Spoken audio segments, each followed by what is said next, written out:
Kapims TV, ngayon po pauwi po tayo no, mula sa bundok na ating tinatahak ngayong araw po dahil po tayo ay naghahanap buhay kasi mahirap lang po tayo at hindi tayo anak ng mayaman at hindi tayo anak ng isang kontraktor. Ayan po ang aming alagang aso po, ang pangalan po ay si Sabit. Ayan po ay, ayan, siya po ay tatawid na po sa ilog at lalangoyin niya po ito.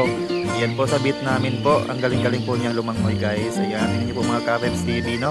Ayan po, pababa na po si Sabit at paslanting talaga yung galawan niya. At doon nga po sa dulo ay medyo pahirapan nga po no kasi ang lakas po ng agos pero sa awa ng Diyos ayan po ligtas naman po ang aming alaga na Sabit po ang pangalan at tingnan niyo naman po nasa tabi na po siya ng ilog. Ayan, sobrang galing talaga ng aso na to no. At kung titingnan natin sa video ayan inatakot siya dun sa baba walang tubig pero makikita natin ay nakaahon na talaga siya mula sa pagdaw. Ayan, siya po ay paparating na po at lapit sa atin no?